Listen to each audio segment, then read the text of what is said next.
Olá, pessoal, estamos aqui no nosso encontro noturno mensal, mês de março, para que nós possamos aí falar um pouco, né, sobre a escrita científica. Hoje é o encontro número 4 dos 9 passos, né, que nós estamos aí apresentando para vocês para a escrita do artigo técnico, certo? Então, hoje a gente vai falar sobre a escrita e Bia, quer fazer algum comentário? Não, só desejar boa noite a todos, bem-vindos, bom revê-los mais uma vez. Muito boa sorte, Vanessa, tenho certeza que nós vamos aprender muito hoje. Obrigada. Oi, John. Boa noite, boa noite. Se colocar aí de castigo hoje, John? Não, que isso, eu vim para estudar mesmo, tô precisando muito. O Gross já tá pegando na minha orelha, puxando minha orelha. Meu mestrado também, eu falei, eita, deixa eu tomar vergonha na cara. Tô acompanhando no YouTube e agora hoje também, vamos para cima. Isso aí, vamos lá então. Bom, pessoal, então, né, como eu falei com vocês, hoje a gente vai falar sobre a escrita técnico-científica. Eu sou a professora Vanessa, né, que o Felipe tanto fala aí nos encontros. Professora Vanessa, então, sou eu, e fiquei incumbida aí de falar sobre esse assunto com vocês. Aí, só um instantinho. Muito bem. Bom, o conteúdo da nossa aula, né, vai ser, primeiro, vamos falar sobre o objetivo da aula, ler para escrever, e aí os 2 tipos de leitura que a gente vai comentar, a escrita técnico-científica, o estilo da redação, propriedades do texto, recursos gramaticais e sobre os nossos próximos encontros. Então, o objetivo da nossa aula é apresentar os aspectos que precisam ser considerados para que tenhamos uma escrita apropriada ao gênero textual artigo científico. Então, a gente vem falando, né, em todos os nossos encontros aí no GT de artigos técnicos, desde 2023, a gente vem comentando com vocês e mostrando para vocês aspectos que são importantes, que sejam considerados na escrita do artigo técnico, que não é só, né, a questão estrutural, a coleta de dados, mas que nós também temos de ter uma preocupação com a escrita, né, com a ortografia correta, com o uso das estruturas gramaticais, né, considerando a norma padrão culta.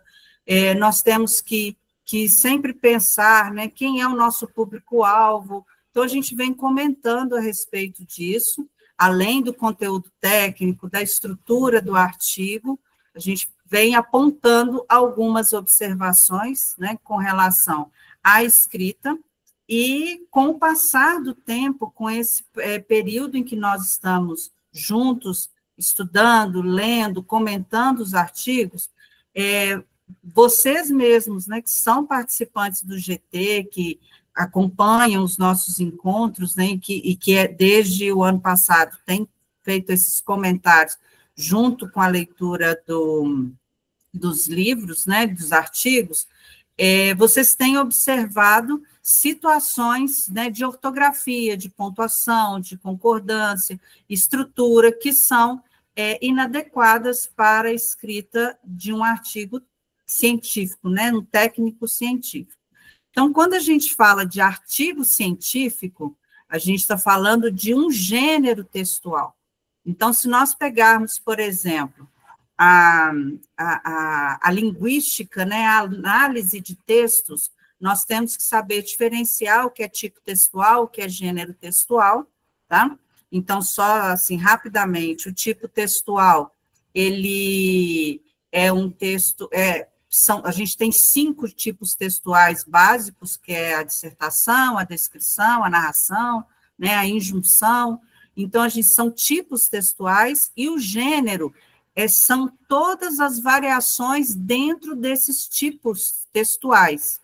Então, se a gente fala, por exemplo, um texto dissertativo, o artigo é um gênero textual que utiliza o tipo dissertação, tá? Porque eu redijo, eu disserto a respeito de um assunto. Se eu pego, por exemplo, um poema, né? O poema, ele está dentro, é um gênero textual que fica dentro, provavelmente, da narração. Então, a gente precisa entender, né, que são situações, são estruturas diferentes, são conceitos diferentes, tá? A gente não vai entrar muito nesse aspecto, mas é só para a gente tomar cuidado, porque hoje, por exemplo, né, enquanto eu estava preparando o material, revendo, organizando, selecionando alguns materiais para mostrar para vocês, eu encontrei nos materiais essa informação colocada de forma errada. Tá? Então, foi colocado, por exemplo, o artigo é um tipo de texto. Não, ele é um gênero de texto. Tá? Isso tem que ficar bem claro aí para a gente entender que gênero eu tenho inúmeros e tipos eu tenho um número mais restrito. Então,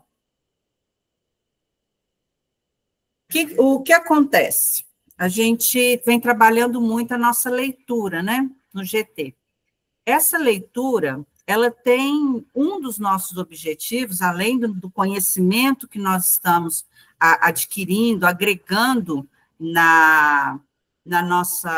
em cada leitura que nós fazemos, né, a gente comenta muito, né, no Clube da Leitura, que em cada parte, em cada trecho, em cada sessão do livro que nós fazemos a leitura, nós aprendemos muitas coisas, não só que são aplicadas aqui no Brasil, mas que são aplicadas fora do Brasil. O livro traz muito, né, de dados, de informações de Portugal, e nós precisamos entender o seguinte, né, que a leitura ela é um elemento fundamental para a escrita.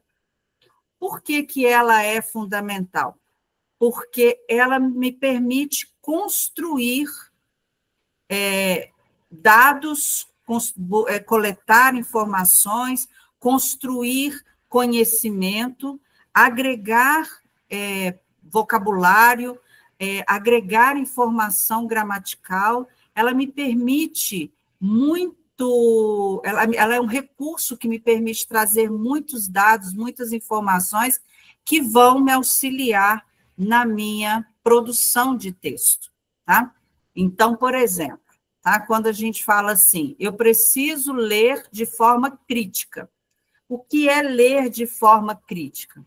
Eu preciso aprender a diferenciar as ideias. Então, eu tenho dentro de um texto, dentro de um capítulo de um livro, dentro de um artigo científico, eu tenho que aprender a diferenciar o que é uma ideia principal, do que é uma ideia paralela, do que é uma ideia oposta. Eu preciso ler de forma crítica e conseguir identificar essas ideias, até mesmo para que essa diferenciação na minha leitura me permita escrever da mesma forma, né? Apresentando para o meu leitor as diferenças entre as ideias. Então, é importante que a gente tenha essa análise crítica. Eu falo sempre o seguinte, que ler como se nós estivéssemos vendo postagens no Instagram, né, que a gente vai ali rolando o feed e vai passando, ou os stories, né, que a gente passa, isso não é a leitura. A leitura, ela é muito mais, ela precisa ser mais profunda, eu preciso entender as entrelinhas, eu preciso entender o que o autor daquele texto pretende me passar de informação. Então, a diferenciação de ideias é uma forma de ler, né, de identificar, na análise crítica, na leitura crítica, de identificar essas entrelinhas de um texto. eu preciso hierarquizar os dados, né? Dentro do texto que eu faço a leitura, eu preciso identificar essa hierarquização dos dados e das informações para que eu também possa utilizar esse recurso na minha escrita. Então, eu leio, né, eu trago uma informação de um texto já pronto, uma estrutura, um conceito, e que eu aplico na minha escrita. Por isso que eu preciso ler para escrever. A pertinência do tema, se aquele tema ele é importante, se não é, né? Nós vimos isso, por exemplo, quando os nossos colegas aqui escreveram as resenhas, e nós avaliamos a questão, né? Elas mesmas colocaram se o assunto era pertinente ou não dentro do contexto que elas estavam vivendo naquele momento. Então, eu preciso, na minha análise crítica, na minha leitura crítica, eu preciso reconhecer essa pertinência. E o nexo, né, que as une, né? A gente usa muito esse termo nexo na patologia das construções, né, que é o nexo causal, e aqui na linguística a gente também utiliza o termo nexo para mostrar essa relação, né, entre as informações, porque não adianta eu identificar o que é uma ideia principal, secundária, paralela, né, oposta, e eu não consegui identificar se o autor apresenta todas essas ideias, eu não consigo identificar a relação. E nós, como escritores, precisamos pensar nisso. Eu vou escrever, mas eu preciso ligar, eu preciso conectar as minhas informações. Tá? A gente também deve fazer uma leitura analítica. Então, eu preciso refletir, eu preciso pensar sobre a organização dos elementos do texto e o que eu vou aproveitar daquele texto. Então, a Bia falou muito, né, sobre a seleção aí dos artigos, a leitura do resumo, né, da estrutura do artigo. Ela nos mostrou como que a gente consegue fazer isso usando hoje, né, recursos mais tecnológicos, né? Então, a gente usa aplicativos, a inteligência artificial também, né, utilizada nesse sentido, mas eu preciso pensar o seguinte, eu vou ter uma coleta ali de dados, de artigos, para que eu possa ler, para depois escrever, mas eu vou aproveitar tudo? Nem sempre, né? Provavelmente eu não vou aproveitar, vou ter que fazer uma nova seleção, excluir artigos que, num determinado momento, eu posso encontrar neles uma escrita inadequada, por exemplo, tá? Então, se eu encontro um artigo que o assunto é muito pertinente, eu tenho ideias importantes, mas eu tenho uma ortografia, né, mal cuidada, né? Eu estou mostrando, o autor ali, ele mostra um desleixo com relação ao seu artigo, então eu não posso considerá-lo assim, como minha base, eu vou deixá-lo um pouco de lado. Então, eu coloquei aqui para vocês, nem todo artigo que é selecionado em uma primeira fase permanecerá. Então, a gente também tem que desapegar, né? Pensar assim, nossa, me deu muito trabalho fazer uma seleção de artigo e agora eu vou desapegar dele? Sim, se ele não estiver escrito corretamente, com uma preocupação com o leitor, eu preciso, sim, me desapegar dele, tá? Por mais que ele seja um artigo com um conteúdo bastante relevante, porque o autor se preocupou com o conteúdo, mas não se preocupou com a escrita. Vocês vão se preocupar com o conteúdo e não vão se preocupar com a escrita? Não, tem que se preocupar com as duas coisas, elas têm que andar juntas, não é? E a gente precisa ter aí uma leitura cautelosa. Então, eu tenho que avaliar os recursos linguísticos, as estruturas gramaticais e a seleção de vocabulário. Então, essa leitura cautelosa, ela pega tudo que estava acima. Então, eu vou entender a ideia, a pertinência, a organização, vou separar aquilo que eu não preciso, mas eu preciso avaliar os meus recursos linguísticos, a estrutura gramatical que eu estou usando e o vocabulário que eu estou aplicando na minha escrita. Certo? Então, sobre a leitura crítica. Como que eu faço essa leitura crítica, né? Eu já dei ali umas ideias, mas eu faço, basicamente, eu preciso pensar assim, eu separo a ideia principal das ideias secundárias, eu vou relacionar, eu vou inventariar, escrever, fazer uma nota, né, sobre quais são as ideias paralelas, opostas e irrelevantes, porque o artigo que eu consultar pode ter informação que, para mim, é irrelevante, tá? Então, eu faço esse inventário, né, dessas ideias.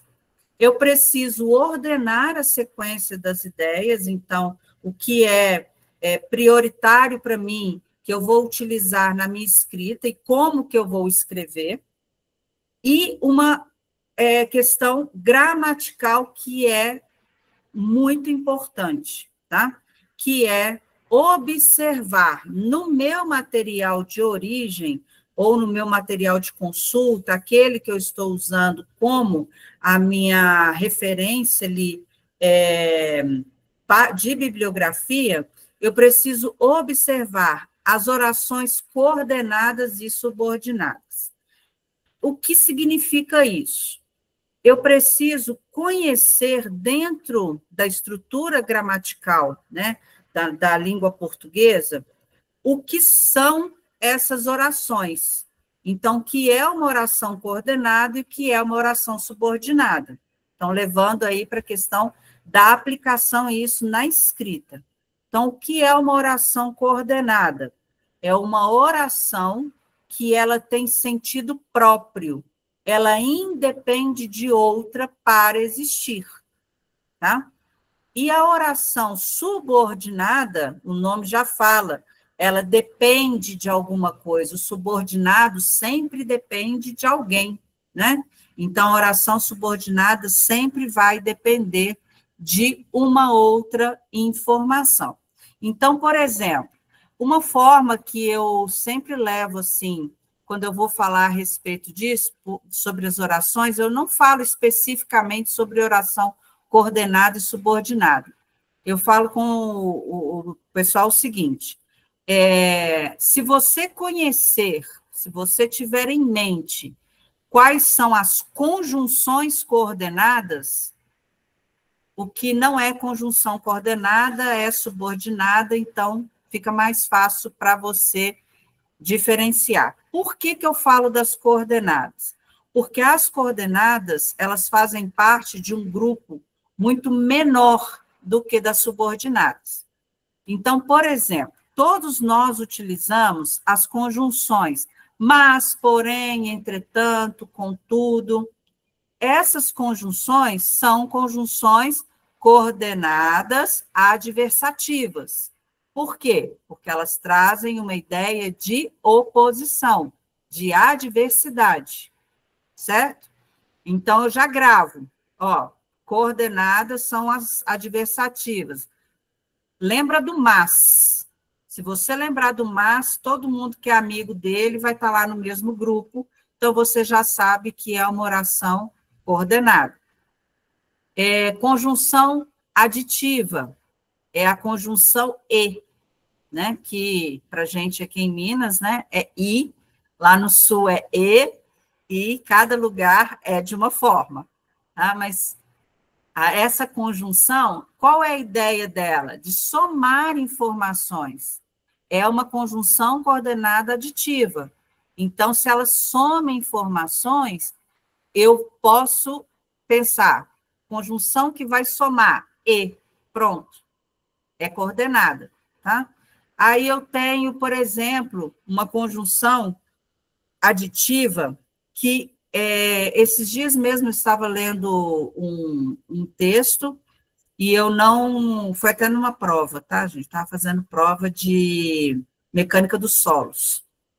E eu recorri da questão por causa da ortografia da frase, porque foi colocada a conjunção nem, e a conjunção nem é uma conjunção aditiva. Tá? Ela soma informações, só que ela soma informações negativas. Por exemplo, eu não gosto nem de jiló, nem de quiabo. Eu estou somando duas coisas que eu não gosto e usei a conjunção nem. Tá?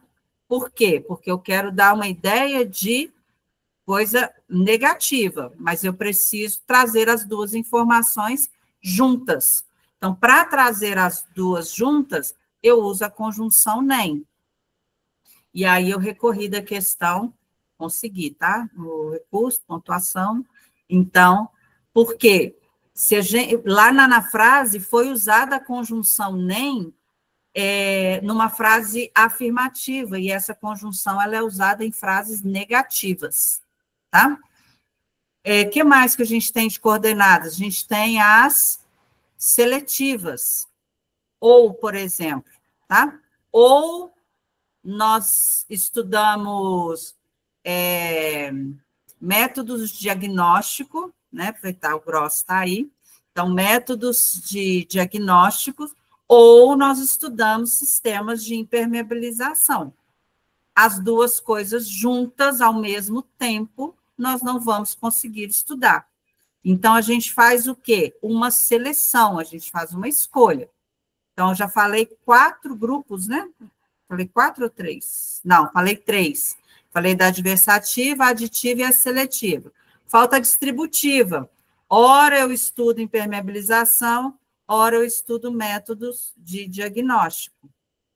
Certo? Então, não vou deixar de estudar nada, só que eu vou estudar em momentos diferentes. Essa é a distributiva. E eu tenho a explicativa, que a principal delas é o pois. Então, quando eu coloco pois em uma frase, provavelmente eu estou levando alguma explicação, e essas são as 5 coordenadas. O que não estiver nesses grupos aí, é subordinada, tá? Então, comecem a ler os textos e cada vez que vocês encontrarem uma dessas conjunções, observem essa relação que ela está apresentando. As subordinadas a gente tem um tanto, tá? Tem causal, consecutiva, de conformidade, de finalidade, tem um monte. É preferível ficar assim, num primeiro momento, para gravar e ficar mais rápido, eu gravo as coordenadas, certo? E aí eu preciso também, na leitura crítica, examinar os nexos lógicos. Então, como foi falado anteriormente, a gente precisa entender. Foram apresentadas diversas ideias, todas bem estruturadas, mas qual a relação lógica entre elas? Tá? Então, se eu consigo perceber isso na minha leitura, eu consigo também fazer isso na minha escrita. Essa é a intenção da leitura para a escrita. Ok? E a leitura analítica? A leitura analítica, ela tem um ciclo que ele vai e volta, né, o tempo todo. Eu preciso aprender a ler, então, eu preciso ler nas entrelinhas, eu preciso dedicar um tempo, sem pessoas, né, interferindo ali na minha leitura, sem ruído, eu preciso aprender. Eu preciso aprender que a leitura, ela pode ser dinâmica, mas ela, para a escrita do artigo, ela não pode ser superficial. Eu preciso ler de forma bem aprofundada. Eu preciso escolher, né? Aprendendo a ler, eu vou acabar escolhendo textos mais significativos para que vão me ajudar a compor essa escrita, reconhecer a organização textual daquele texto, a estrutura, toda a estrutura que a Bia passou para a gente.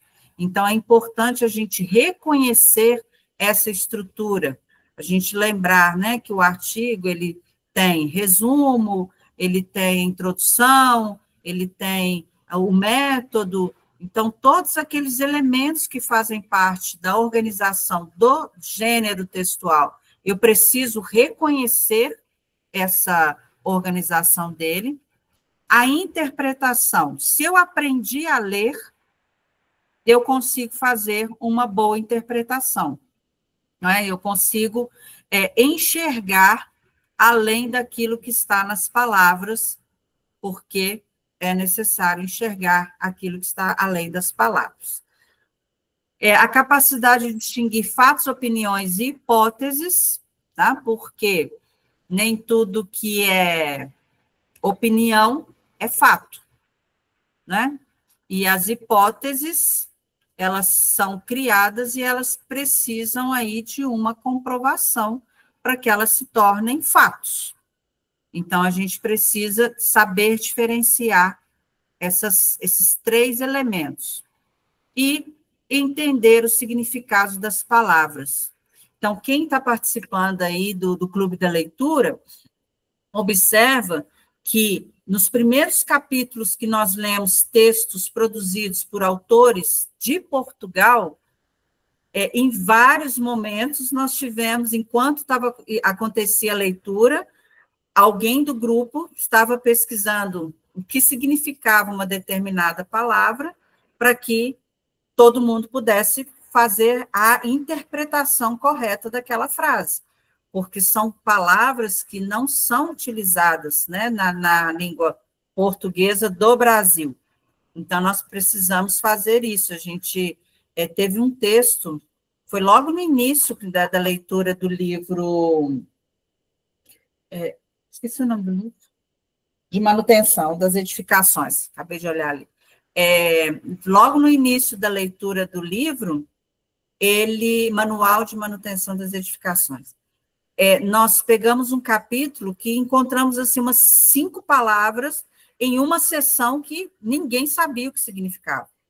Então, nós precisamos fazer ali um pequeno glossário, né, para a gente poder entender rapidamente o significado e fazer uma boa interpretação. Então, é um ciclo. Se eu consigo todos esses elementos, significa o quê? Que eu aprendi a ler.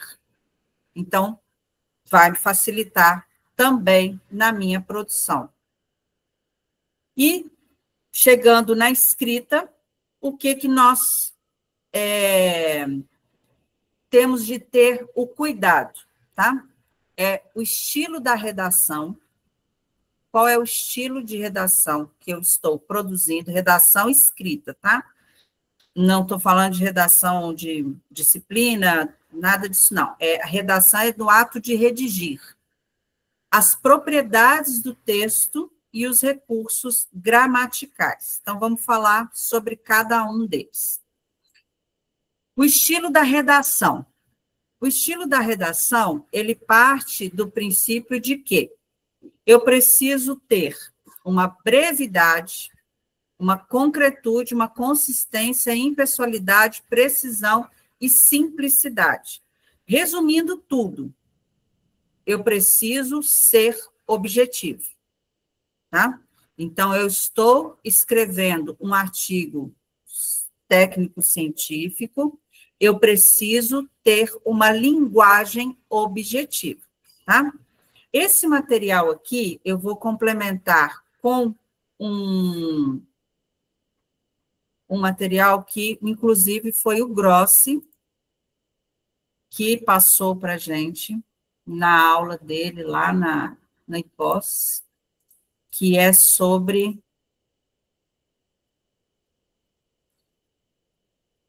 como os cientistas devem escrever. Só um instantinho, está abrindo aqui, tá, gente?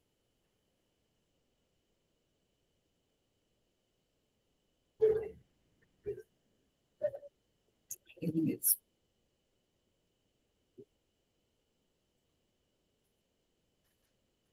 Já vou mostrar aí para vocês, tá?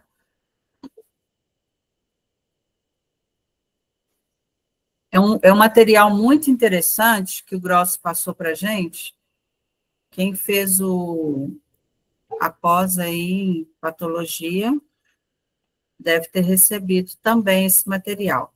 Mas foram tantos que podem até não ter visto, né, este material. Vou ampliar aqui para vocês. Olha, eu tirei, inclusive, daqui, tá? Esses dados. Olha o que o autor trouxe para a gente, né, de acordo com o Santos 2000. O estilo da redação. Brevidade. Afirmativas, compactas e claras. Então, eu tenho que ter estruturas de frases que são compactas, ou seja, reduzidas com informações claras. Certo? Por quê?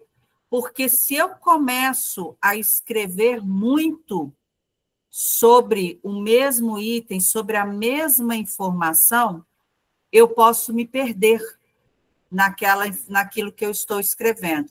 Então, eu posso, num determinado momento, inclusive, me contradizer. Então, se eu reduzo a informação, é claro que eu tenho que trazer o dado de forma bem explícita. Mas se eu trago isso de forma compacta, a interpretação ela ocorre mais rápido. Então, é um daqueles itens da leitura analítica, tá? Então, se eu começo a falar muito, a ter estruturas de sentenças, de frases muito longas, eu posso me perder. E é o que o autor fala aqui, que nós temos que ser breves, tá? Concretude. Evitar substantivos abstratos e sentenças vagas. Usar termos correntes e aceitos. Então, substantivos abstratos e sentenças vagas.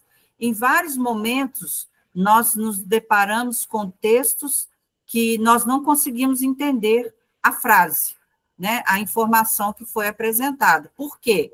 Porque a frase estava vaga.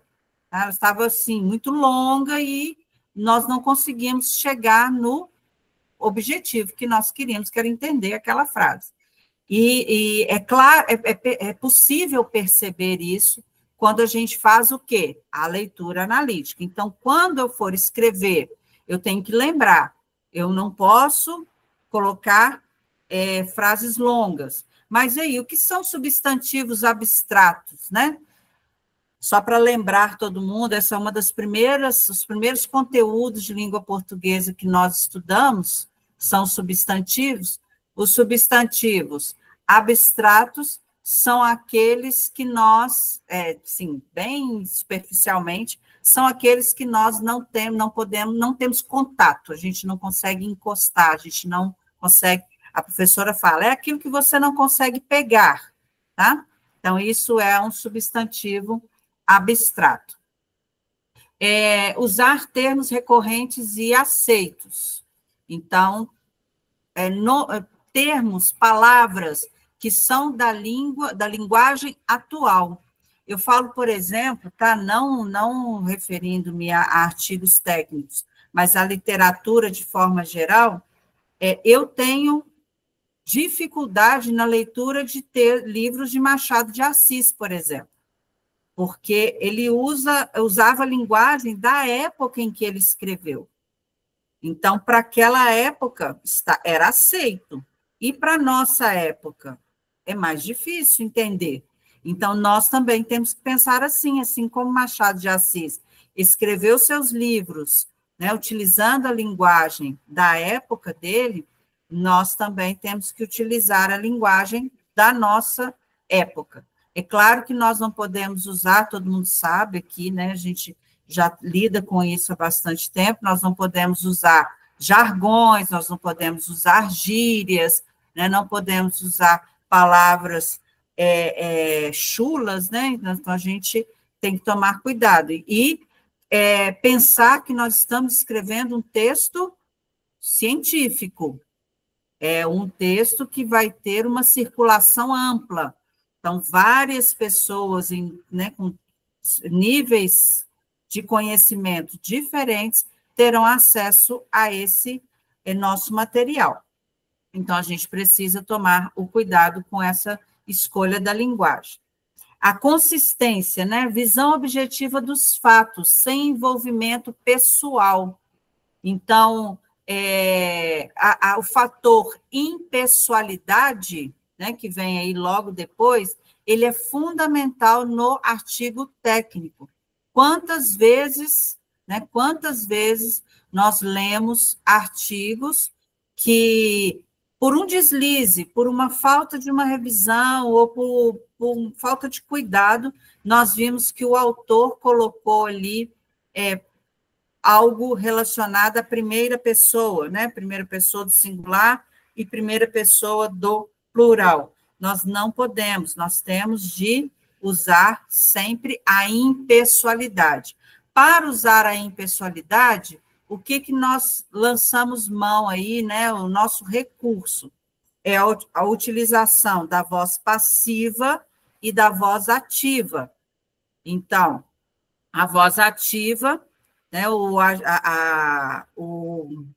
objeto é o agente ali da ação, e na voz passiva ele sofre a ação, tá?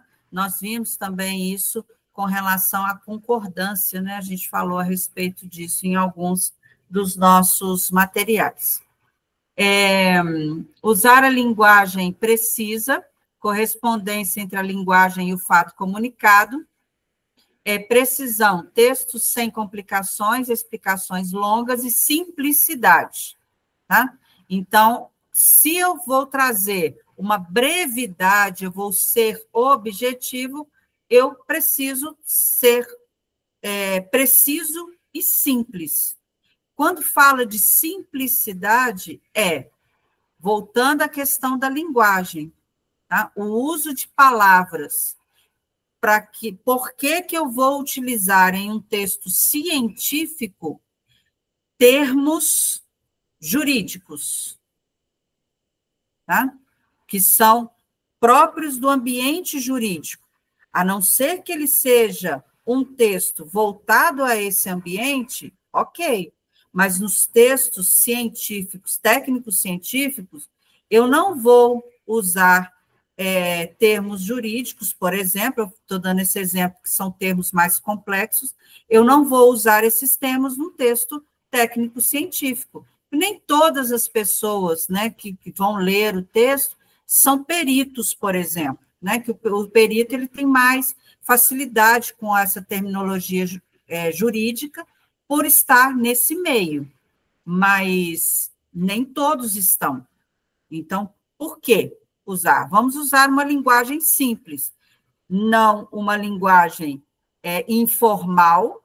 Simples não é informal, tá? Simples é termos recorrentes, termos que eu consigo usar, que todas as pessoas conseguem entender, mesmo que seja, por exemplo, na nossa área, né? Que tem um conhecimento como técnico, em edificações, por exemplo, até um doutor aí na engenharia, né, que ele consiga fazer que todos eles consigam fazer essa leitura. E aí depois nós temos, vou seguir aqui nesse material, porque a gente tem lá no slide, as propriedades do texto, né, a clareza, a coerência, a direção, a objetividade e seletividade.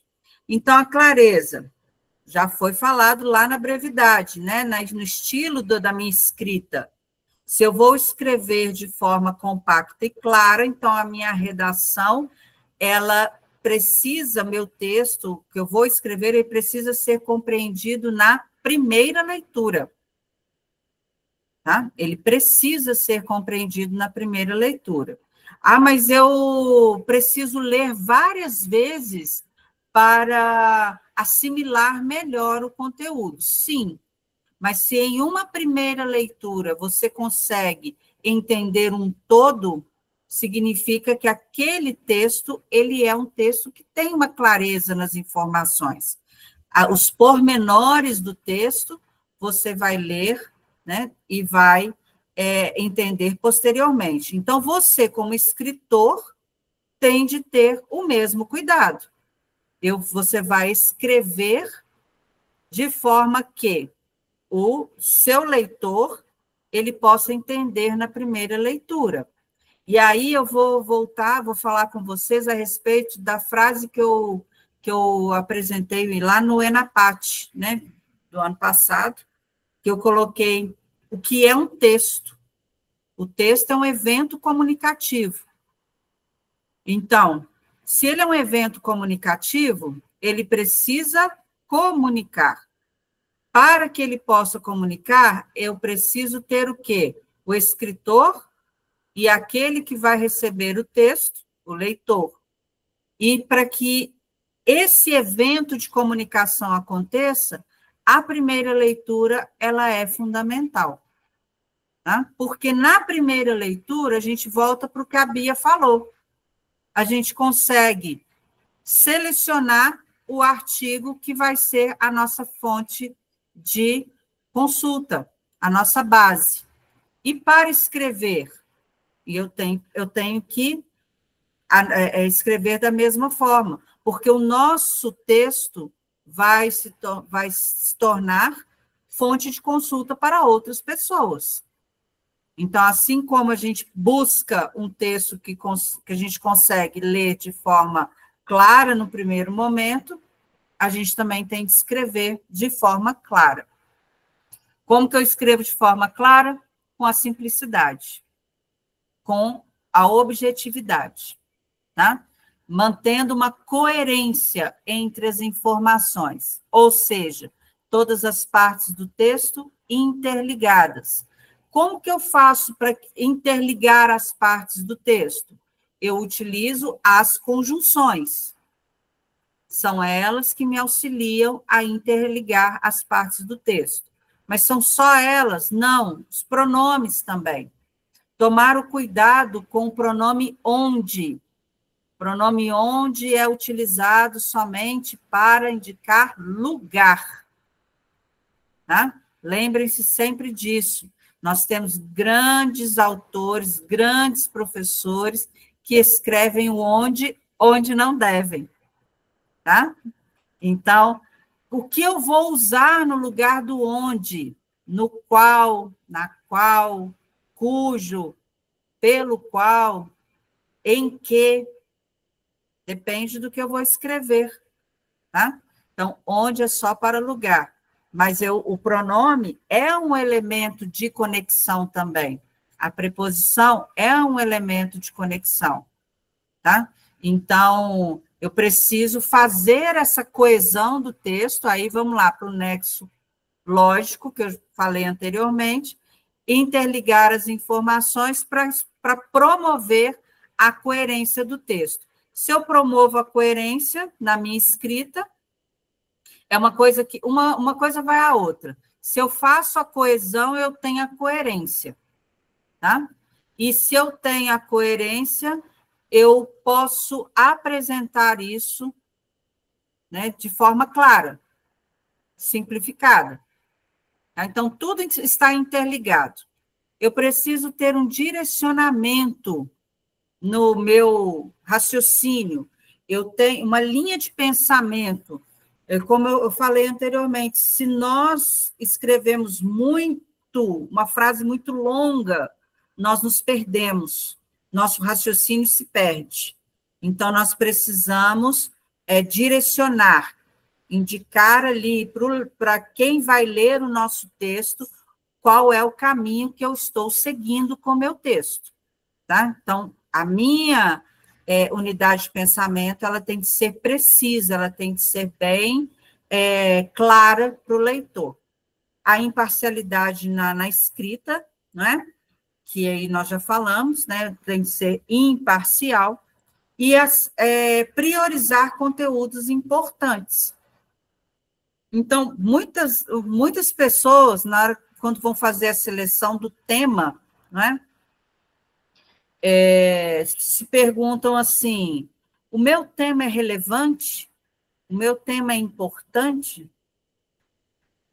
Pesquisa a respeito, né? Se ele é relevante, se ele é importante. Eu penso assim, se você tem dúvida sobre o assunto, pode ser que existam ali outras pessoas com a mesma dúvida. Então, se você vai pesquisar, vai buscar uma resposta, outras pessoas terão a resposta por meio do seu texto. Então, precisa priorizar o que você vai apresentar para eles. Bom, e aí deixa eu voltar lá no slide.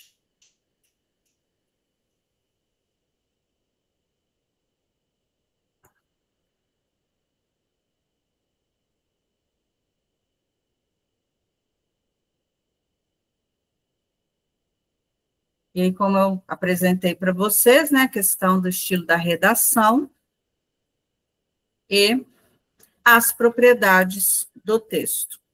Clareza, coerência, direção, objetividade e seletividade.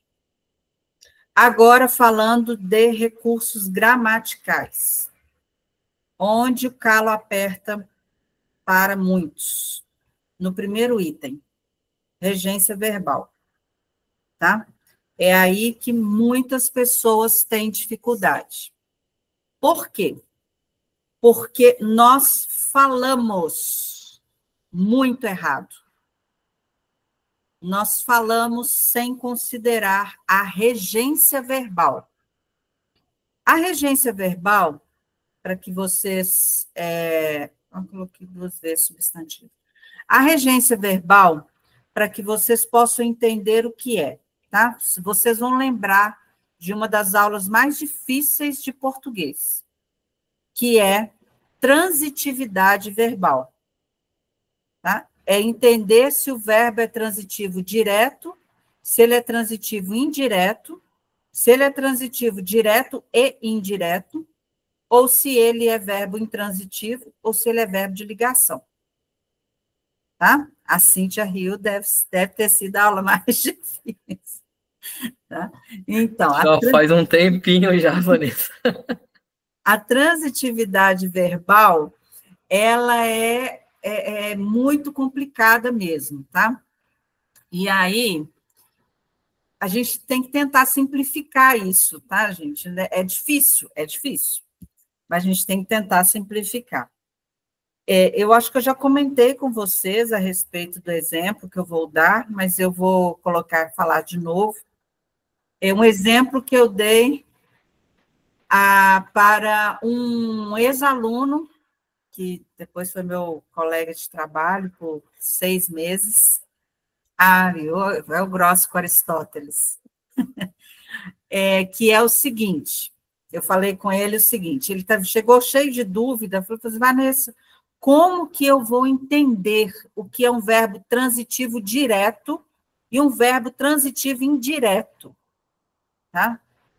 Eu falei, olha, eu vou tentar resolver isso aí para você, que é o seguinte,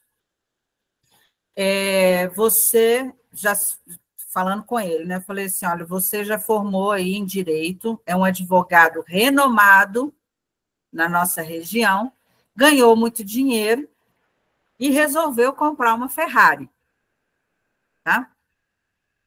Então, você, junto com a sua Ferrari, você é o verbo. E você se interessou por uma menina bonita aí e tal, né? Você gostou muito dela, e ela está lá no final da avenida. Uma avenida boa para andar de Ferrari, tá, gente? Não é esburacada, não. Uma avenida boa, assim, bem ampla, para andar de Ferrari. Então, você se interessou por ela, e aí você quer chegar até ela com a sua Ferrari. Vocês são o verbo, ela é o complemento. Tá? Ela vai ser o seu complemento. Você quer chegar até ela. Você consegue colocar nessa avenida ampla aí bem asfaltada, né, bem pavimentada, você consegue chegar em 5 segundos, sem nenhum obstáculo na avenida, sem semáforo, sem quebra-mola, lombada, né, em alguns lugares é lombada, sem nada, você consegue chegar rapidamente a ela em 5 segundos, porque você tem uma Ferrari, tá? Como você chegou rapidamente a ela, sem precisar, sem passar por nenhum obstáculo, você é o verbo, ela é o complemento, significa o quê? Que o verbo é transitivo direto. Você não teve nenhum obstáculo no meio do caminho. Mas, se a prefeitura da cidade descobriu que você está correndo com a Ferrari para chegar até ela e colocou um quebra-molas no meio do caminho, você teve, obviamente, que parar, né, e transpor esse quebra-mola. O quebra-mola é o seu obstáculo. O seu obstáculo se chama, gramaticalmente, preposição.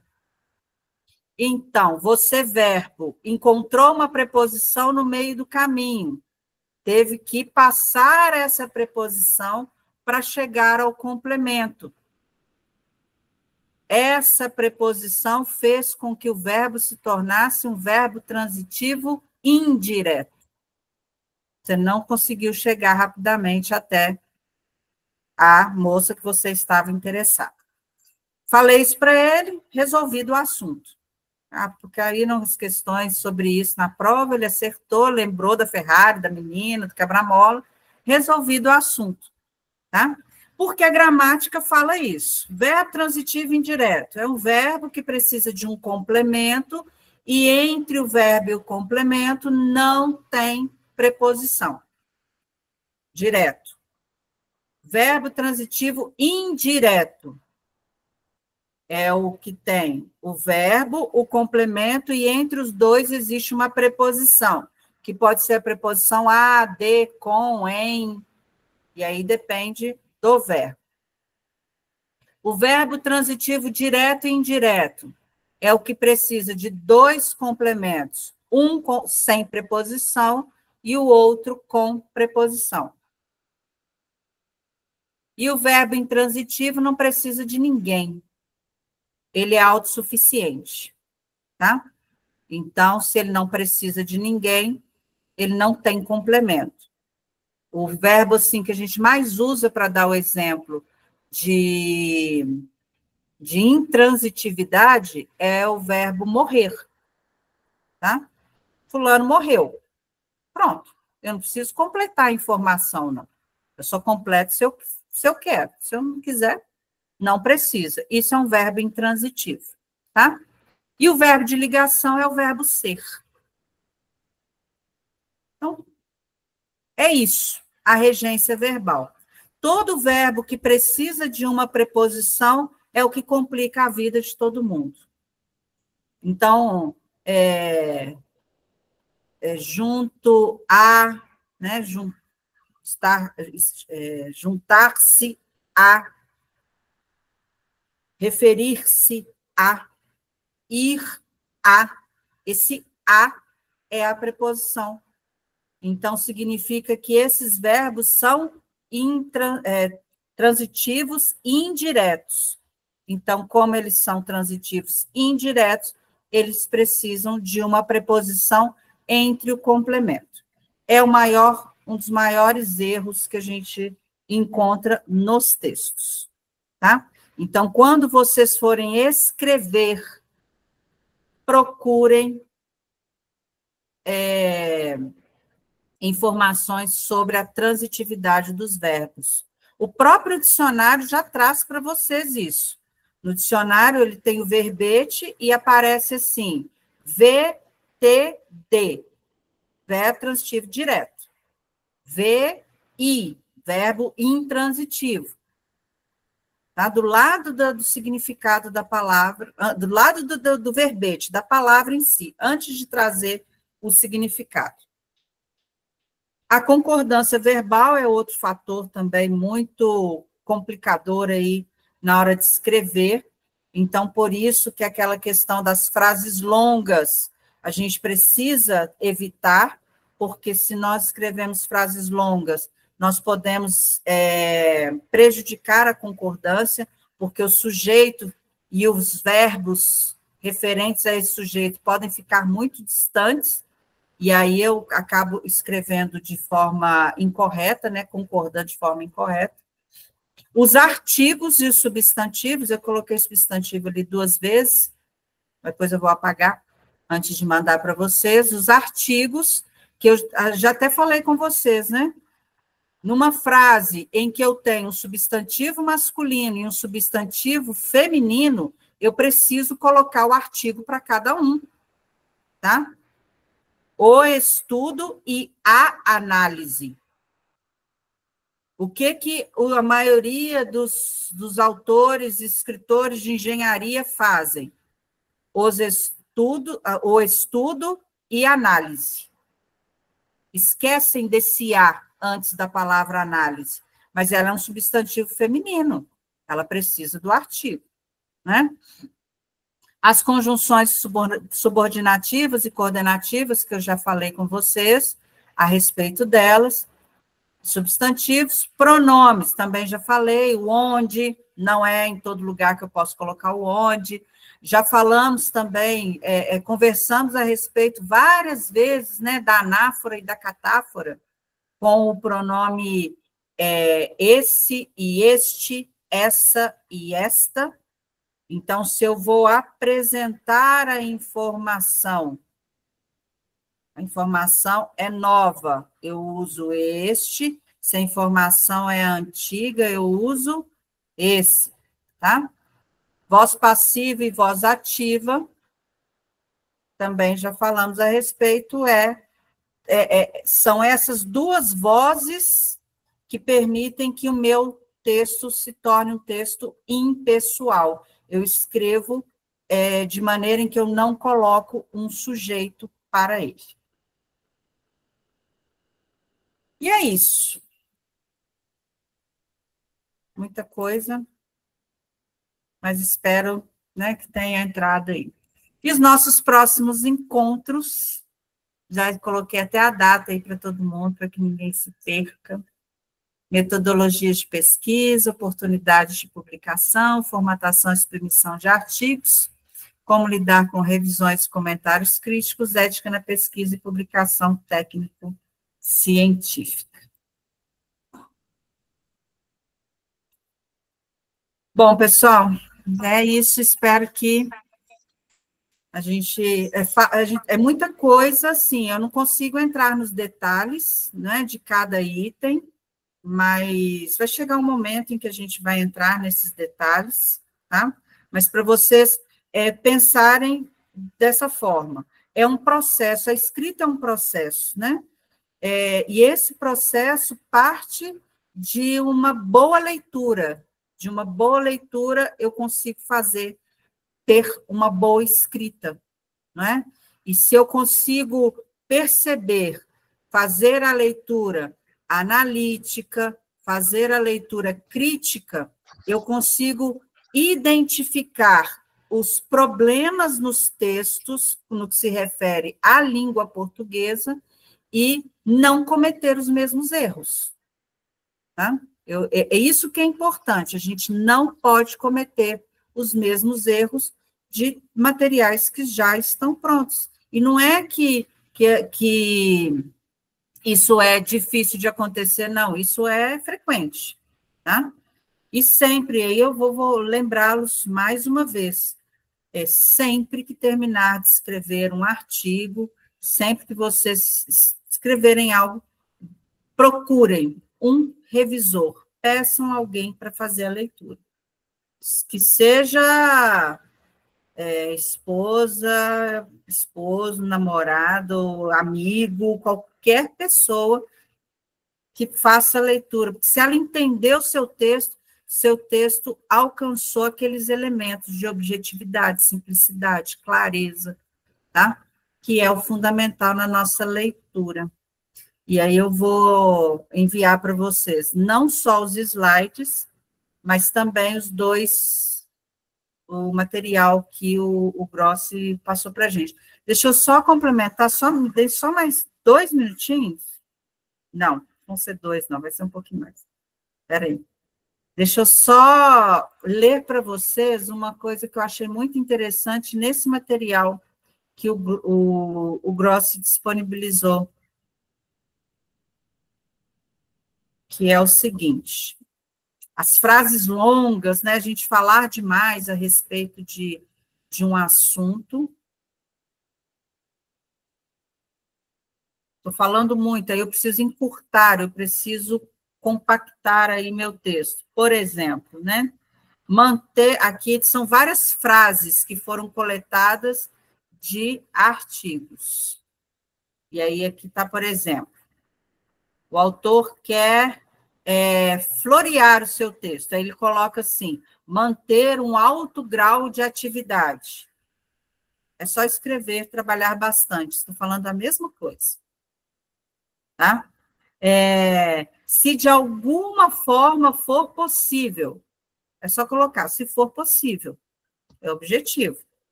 Você está em verdade com a razão. Essa é ótima. Você está em verdade com a razão. Bem Carlos Drummond de Andrade, Guimarães Rosa. Você está certo. É só falar, você está certo, né? Aí tem uma aqui, ó.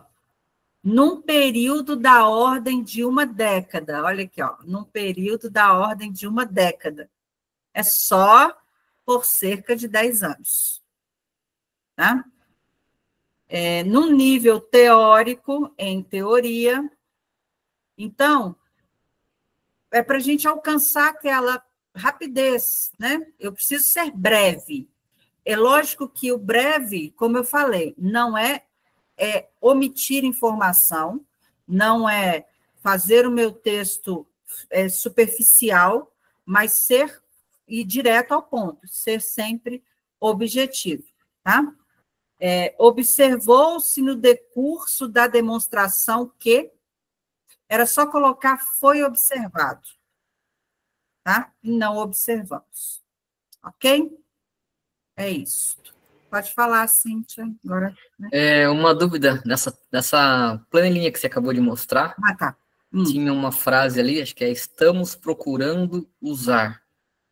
É correto escrever dessa forma? Estamos procurando usar? É aí mesmo, nessa segunda Esse aqui expressão mais adequada. Não, é a primeira, a segunda, a terceira, na quarta, do lado direito. Estamos procurando usar. Procura-se usar, né? Procura-se. É porque usar três verbos, né? Não precisa disso. Não, até né? Isso tá ruim, né? Então, só procura-se usar, utilizar, ou utiliza-se. Melhor ainda, utiliza-se. Melhor sempre um verbo só, né? Vai direto. Exatamente. Legal. Boa observação. Obrigado. Tá vendo que a leitura crítica já está fazendo efeito, Vanessa? Já está fazendo efeito. Muito bem. Isso aí. E aí? Tem mais alguma pergunta? Agora vocês estão abertos aí. Vanessa, sabe uma coisa que funciona muito para mim? Eu sempre tive dificuldade, assim, não é que é dificuldade, eu acho chato aprender a regra gramatical. Uhum. Mas, fazendo uma conexão com o seu início da aula, que é da gente saber selecionar bons textos, inconscientemente o nosso cérebro aprende a regra e a gente repete por repetição natural. Uhum. Então, se a gente segue aquele comecinho da sua aula, inconscientemente a gente vai seguir os últimos slides, mesmo sem saber que regra que foi. Né? E realmente reforçar a necessidade. Eu não sei se quem está aqui há mais tempo vai lembrar daquele curso que a gente fez de escritas de laudos com a Paula Mikovski. Ela falava muito de deixar o texto de molho para ler depois, que a gente ficava brincando da técnica do Pomodoro e tudo mais. Então, até complementando o que a Vanessa disse, de pedir uma outra pessoa para ler o nosso texto, eu sempre gosto de depois ler em voz alta, porque se eu leio em voz alta, eu entendo a dificuldade de vírgulas, ou a falta, ou o excesso, ou a frase que é muito grande, igual a Vanessa falou. Então, se a gente lê em voz alta, isso é relevante. E esperar um pouco, né, para passar aquela leitura viciada de quem escreveu o texto, a gente sempre vai encontrar melhorias no que a gente escreveu. Uhum. Vanessa, foi ótimo. Que bom. Passou. Que bom. Essa técnica de ler posteriormente, eu até comentei com vocês, na época que a Luciane, a Débora, a Carol e a Anne estavam escrevendo as resenhas, eu falei assim, gente, eu sumi, né? Eu até falei isso, eu falei, gente, eu desapareço com o texto porque eu preciso de tempo. Eu faço a leitura e depois eu guardo, vou ler outras coisas, fazer outras coisas, deixo passar uns 3 dias, e aí eu faço uma nova leitura, porque eu entendi o texto, mas eu preciso encontrar os detalhes, e eu só consigo encontrar esses detalhes em leituras posteriores, então fazendo dando esse prazo para o meu cérebro esquecer o texto para fazer uma nova leitura. Isso é importante, o que a Bia falou faz todo sentido, tá? Muito bom. Tem mais alguma pergunta, um comentário?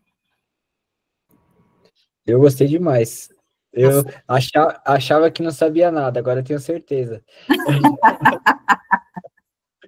Não, algo que isso que você trouxe, professora, que a gente tem aplicado muito nos nossos laudos, né? O Felipe, ele tem falado muito isso.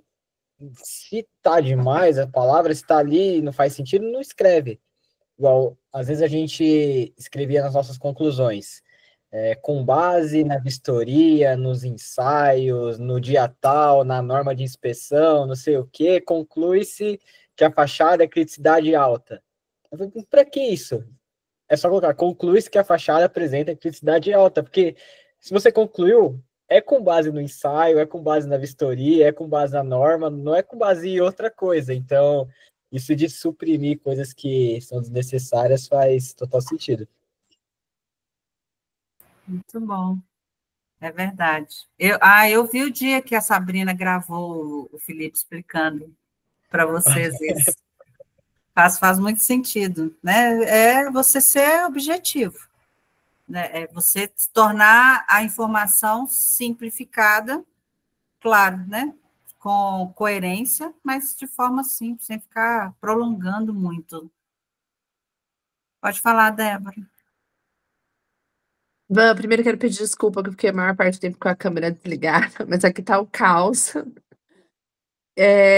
Cidade choveu muito, busca criança no inglês, leva criança no psicólogo e, né, estou em obra também, mas acompanhei toda a sua aula, muito obrigada, como sempre, você se coloca muito bem, e como o Jonathan falou, para mim é muito difícil, ainda mais que eu tenho muito vício de linguagem, e eu percebi que na minha escrita os meus vícios estão intrínsecos.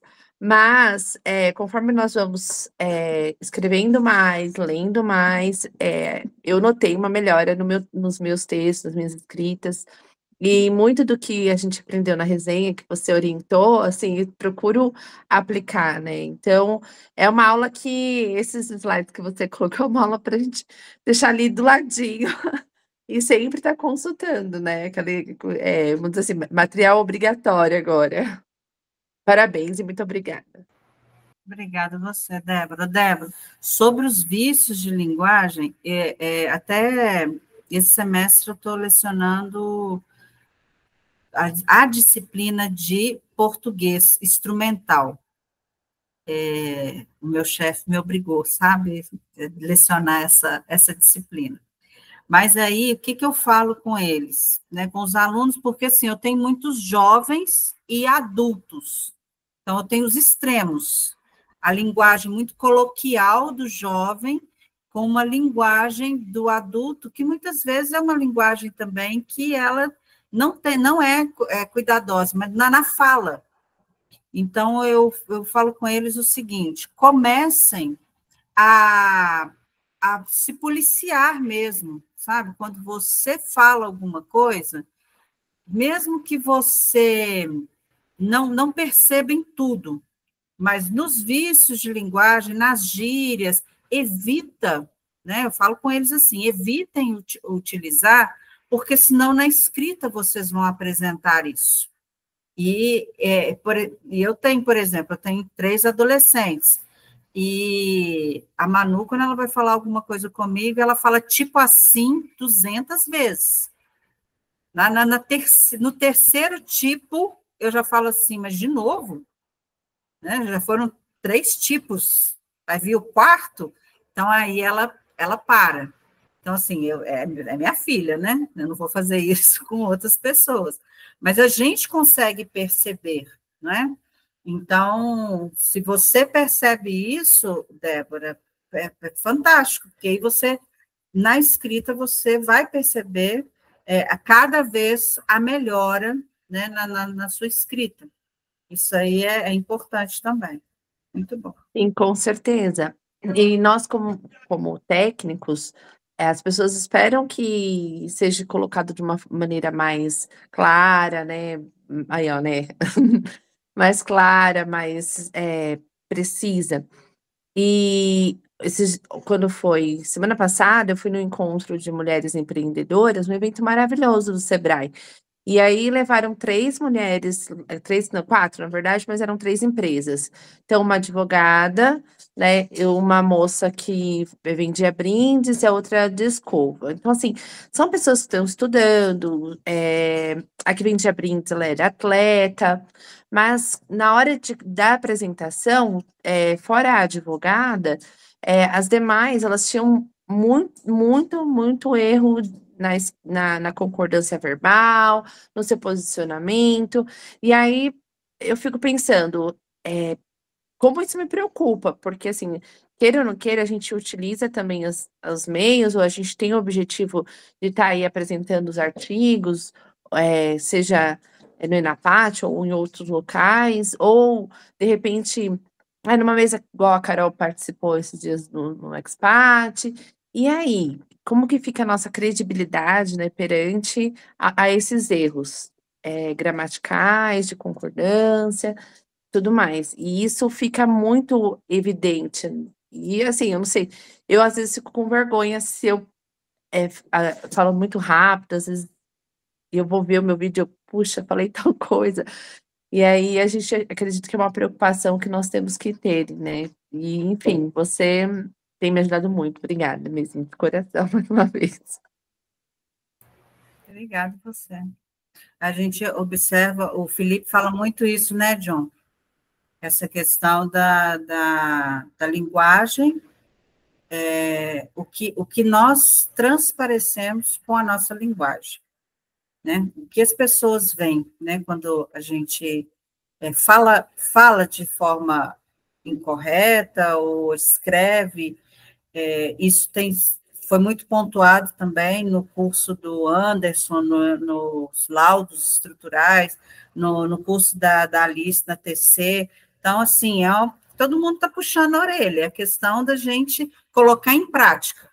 E no nosso GT aqui, a gente está buscando isso para vocês, né? Ajudá-los nessa escrita aí, mais adequada, né? Para o meio que a gente está envolvido.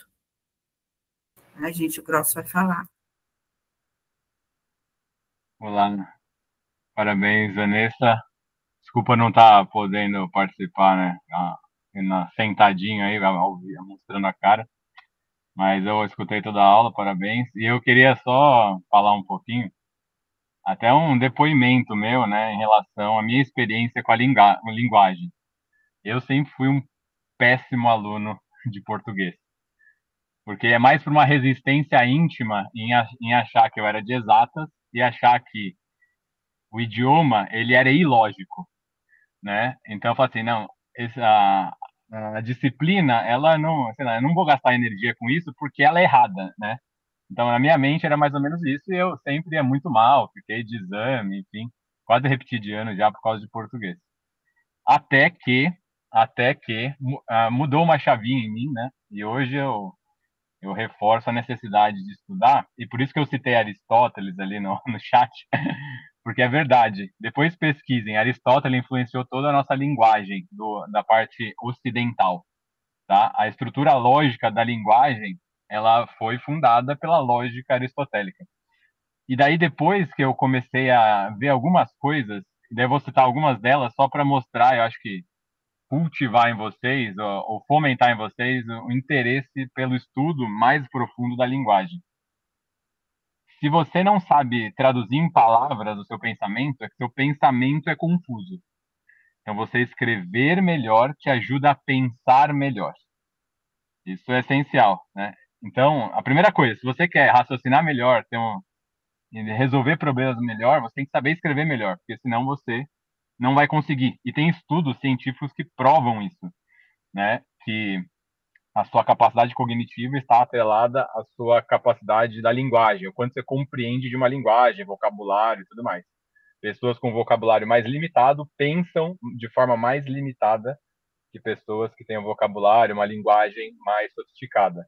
Tá? Então, depois que eu caí a ficha nisso, eu falo, nossa, então eu joguei anos da minha vida no lixo, né, por não estudar línguas de forma sistemática, porque eu tinha um preconceito em relação a não ter lógica, enfim, porque obviamente existe arbitrariedades humanas, né, que definem a língua, regras, enfim, que fogem um padrão mais objetivo da linguagem matemática.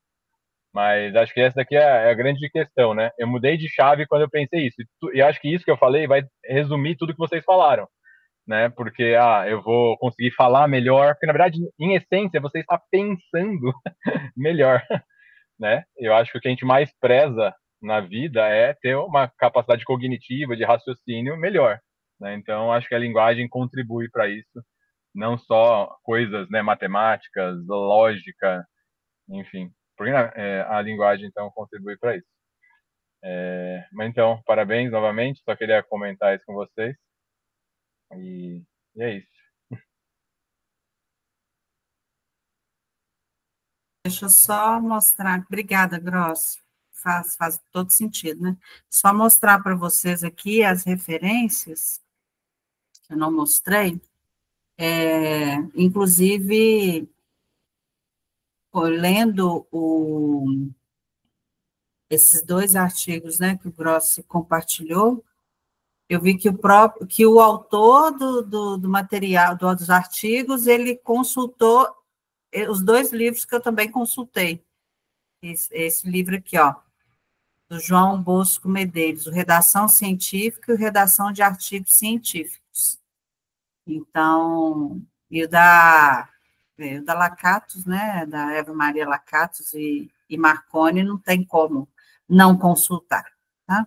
Só para mostrar aí para vocês. Bom, é isso. Obrigada, gente. Obrigada pelos comentários. Obrigada por estarmos juntos hoje.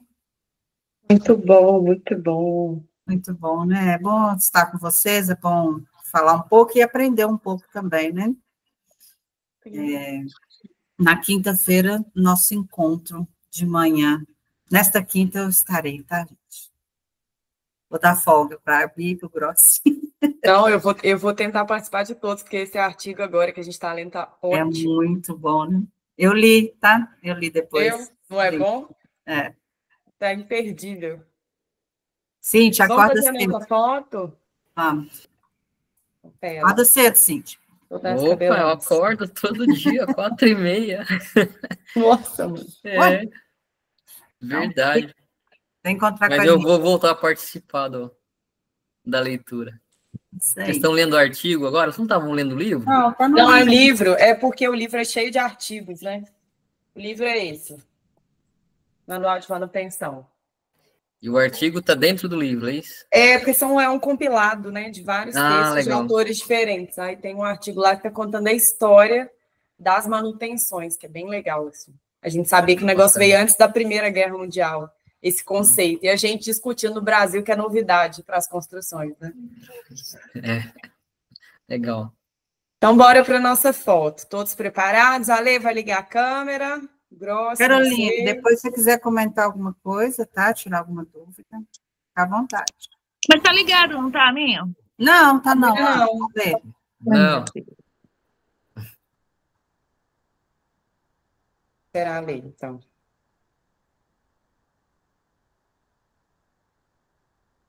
Deve ser alguma configuração do computador. Não, pode tirar, gente. Eu não estou conseguindo habilitar aqui. E essa foto tá lindíssima, né? Nada a ver com real, mas tudo bem. Estava produzida aí. Então, bora, hein? 1, 2 e... Espera aí. Acho que vai dar, hein? Muito bem, deu certo. Vou mandar por lá no nosso grupo. Tchau, pessoal. Boa noite. Boa semana. Beijos a todos. Até Tchau, quinta. Tchau. Obrigada, gente. Parabéns, Vanessa. Obrigado por tudo. Parabéns, Obrigada, Cíntia. Obrigada, Bia. Obrigada, Tchau. Vanessa. Obrigada a você, cara. Ô, Bia,